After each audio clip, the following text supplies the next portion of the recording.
If Alex is gone, then this house belongs to me, right? Huh? What are you talking about at a time like this? Aren't you sad as a mother? I'm sad, but I need a place to keep living. Anyway, from today, this is my house. You don't have a room anymore. I was astonished that I didn't even feel like getting angry anymore. Fine, I'll leave then. Saying that, I packed my things and left. My name is Eva. I'm a 29-year-old remote worker.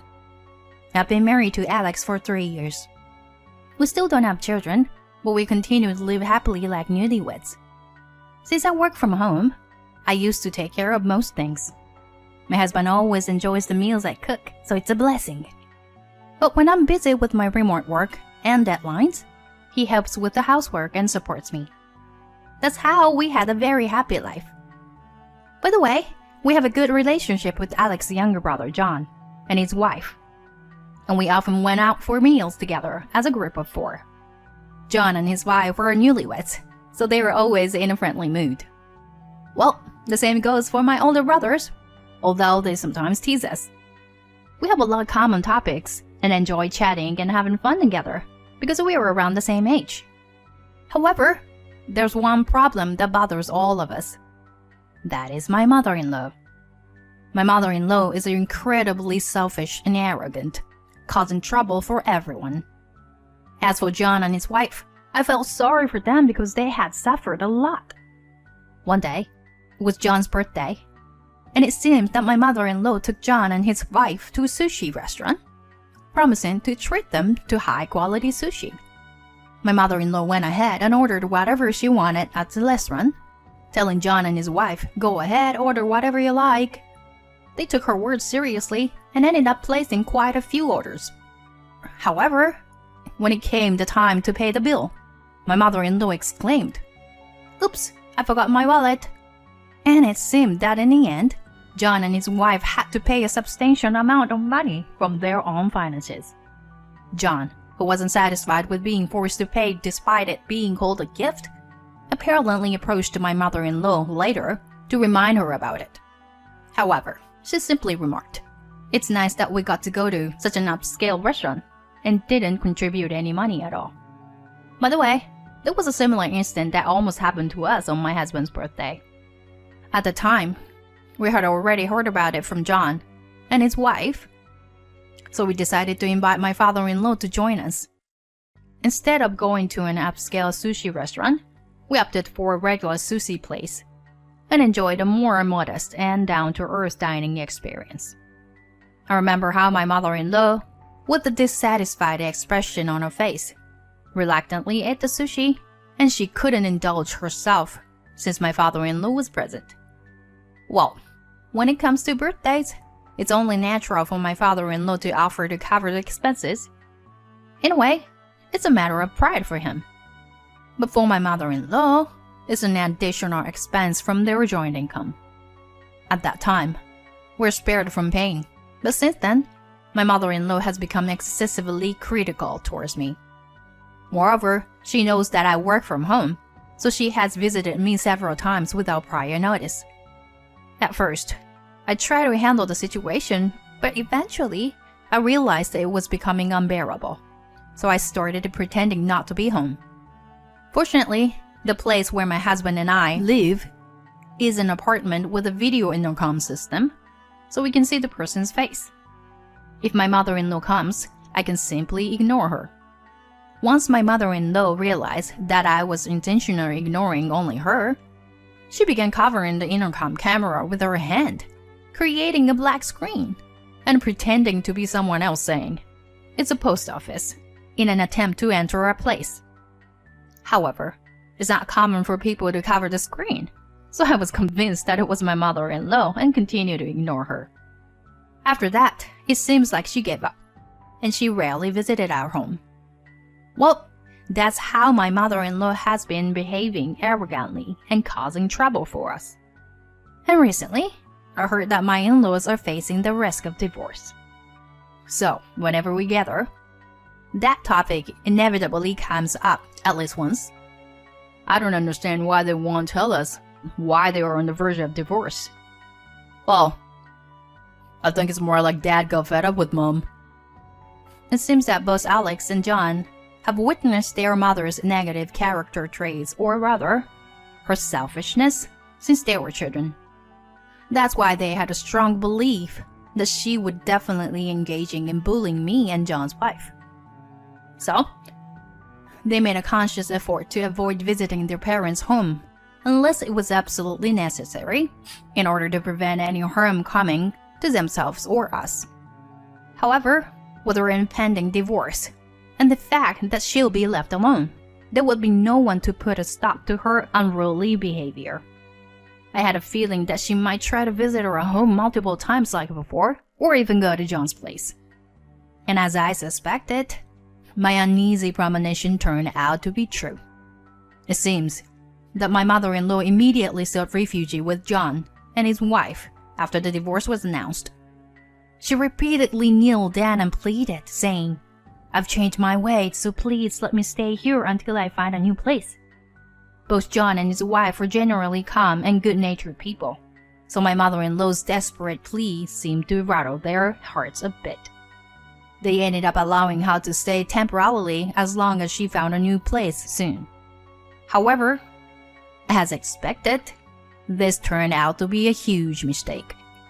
The quiet facade my mother-in-law initially showed quickly faded, and she returned to her usual self. As a result, my sister-in-law began to suffer from severe mistreatment. She came to me in tears, and I instructed her to gather evidence of the mistreatment using a voice recorder. And once the evidence was collected, we planned to confront my mother-in-law with it and collectively drive her out. Oh, is that you, Alex? Oh, and Ava? She said her names in tone that clearly showed her lowered spirits. What's happening with both of you today? John and his wife were having difficulties, so they came to Eva's house. What kind of difficulties? The mother-in-law seemed unaware of the situation, but forced herself to sit down. Well then, let's get straight to the point. Mom, could you please stop causing more trouble for John? What? What are you suddenly talking about? That I'm causing trouble for John and his wife? What kind of baseless accusation is this? Don't mess around. You've been harassing my wife during the day. What? I haven't done anything like that. Are you being deceived by this woman? You harass me almost every day. I can't bear it anymore. Exactly. We're told that you, Mom, would change your attitude and stay in the spare room until you find a place. But even after a week, you refuse to leave and continue to harass my wife. What's going on? This is unacceptable. I'm telling you, I haven't been harassing your wife. It's a misunderstanding. If you insist, can you show me some evidence? Understood. Huh? John's wife plays the recorder, capturing my mother-in-law's voice berating her. The recording contains numerous instances of my mother-in-law verbally mistreating John's wife. Mom, even with this, you still claim you haven't been mistreating my wife? Well, this is, you must be imitating me in a cowardly way. My defiant mother-in-law tries to launch at John's wife, but John blocked her. Enough is enough. Taking advantage of people's kindness and doing as you please. We're cutting ties with you, Mom. Pack your things and leave right now. What? Then where am I supposed to go? Well, how about we go to a real estate agency now? Let's find a place for you to move in immediately. We'll gather your belongings and arrange for you to stay at a hotel. Wait a minute. Are you serious about this? Of course we are. That's why we came here in the first place. Then, with John and his wife, we got rid of my mother-in-law's belongings. We quickly sold any items that seemed valuable among the unnecessary things and used the money to fund my mother-in-law's relocation. My mother-in-law was in a state of panic, as the four of us took decisive action to evict her without any further discussion. Unluckily, we found an apartment with immediate availability and affordable rent. My husband immediately had my mother-in-law sign the contract and decide on the move. Afterwards, we had her stay at a cheap hotel, and our role was complete. We received heartfelt gratitude from John and his wife once everything was settled. We celebrated the successful eviction of my mother-in-law. But we were soon defeated by her new ways of causing trouble for me and my husband. It happened one day when I returned to the apartment after grocery shopping. As I approached the entrance of the apartment building and tried to use the keycard, I noticed someone collapse there. "Oh no, are you okay?" Hastily rushing over and checking if the person was conscious, she then lifted her face. Mother?" To my surprise, it was my mother-in-law. Eva, help me. Wait, should I call an ambulance?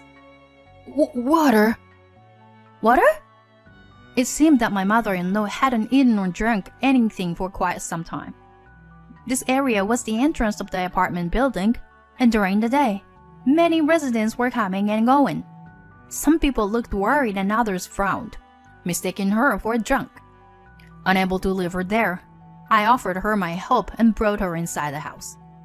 So, she just ate her full and fell asleep, huh? I'm sorry, but leaving her there would have caused trouble for the other residents. No, it's not your fault, Eva. I can't believe I ended up with such an outrageous mother. I'm leaving for a business trip overseas the day after tomorrow. I hope everything will be fine. That is a concern, but... Well, your mother has her own apartment, so I think she'll be okay once she gets back there. At that time, I underestimated the situation. And then, my husband went on his business trip, and the seasons came and went. This time, he was scheduled to be away for 6 months on a business trip to Antarctica.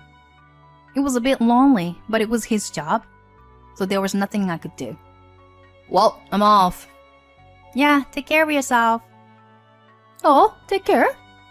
Yeah. For some reason, my mother-in-law accompanied us to the airport. She said she wanted to see him off. On the way back in the car, I decided to drop my mother-in-law at her own place. Then, my mother-in-law said something unbelievable. So, I've been kicked out of that house. Huh? Why? Well, I couldn't pay the rent. Didn't you receive money from the property division?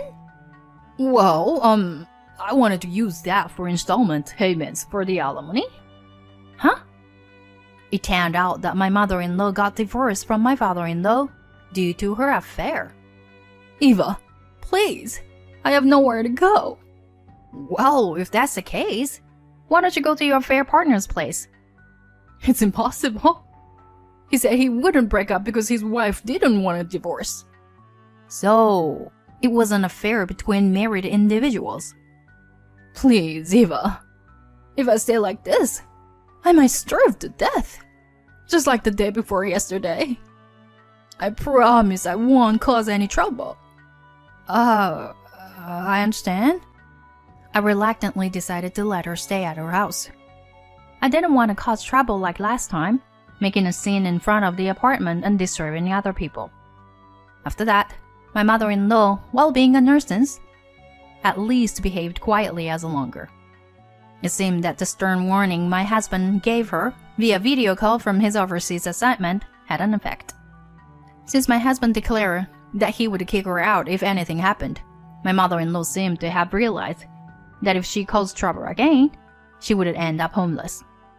However, in the midst of it all, an unexpected event occurred. My husband went missing. Neither his company nor the local people had any substantial information. There was no guarantee that he was still alive. I was deeply saddened by this. In just 2 more months, he was scheduled to return home. But since then, no matter how many months passed, I couldn't find any trace of my husband. His life was likely not spared. People with such and such views began to appear here and there. I hope he's safe. While thinking that way, somewhere deep in my heart, I also started to feel that it might be hopeless. And at that moment, my mother-in-law started to say something outrageous. If Alex is gone, then this house belongs to me, right? Huh? Why are you saying such things at a time like this? We still don't know if he's really gone or not. Aren't you sad as a mother? Of course I'm sad. But to survive, I need a place to live. We have to accept reality and move forward.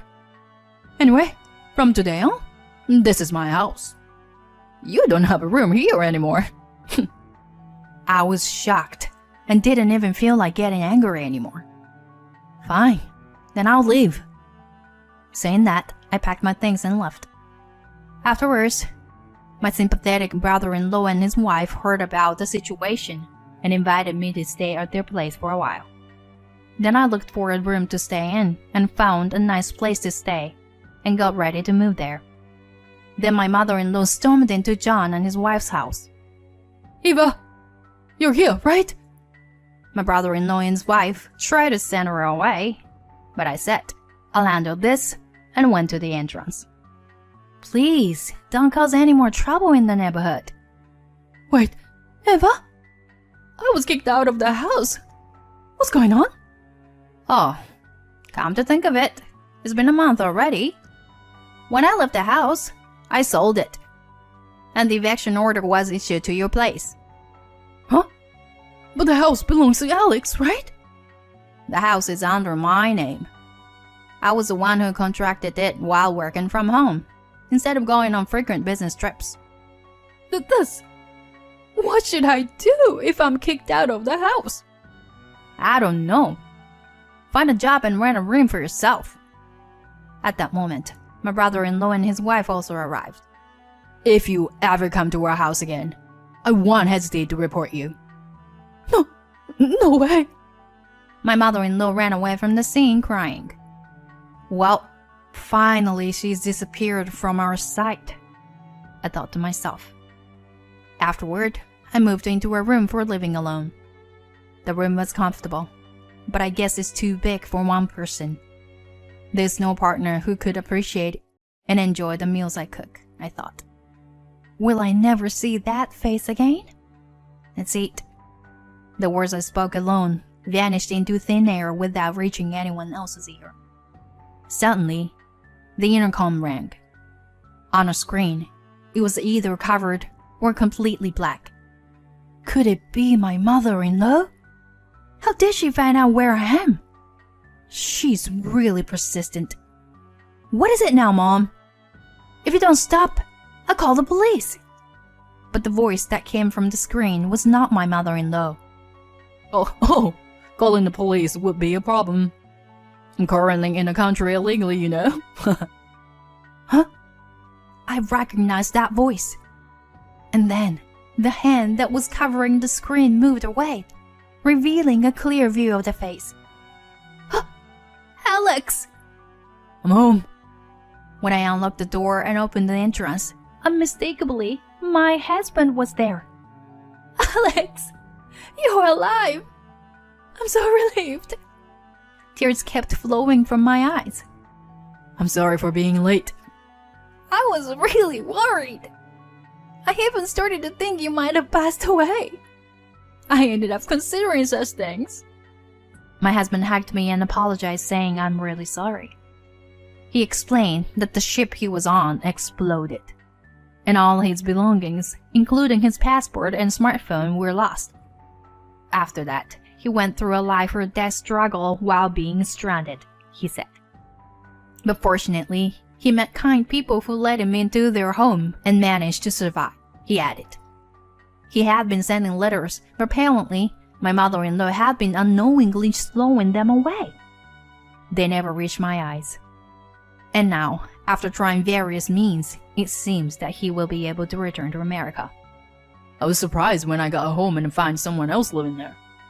So I went to my brother's house and he told me to visit here. I see. But I'm just glad you're alive.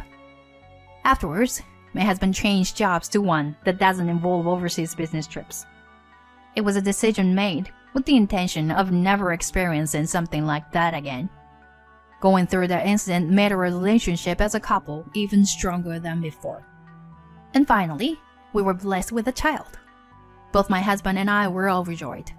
My brother-in-law and his wife also rushed to celebrate with us. By the way, I have no idea how my mother-in-law is doing now, but she's probably living a quiet and impoverished life. I haven't shared my current address with her, and my brother-in-law's family also moved cautiously. As a result, my mother-in-law has no way of knowing our whereabouts. We have found our peace and tranquility in our daily lives. I will continue to love my husband for the rest of my life. As a married couple, we want to cherish and raise our upcoming child with care.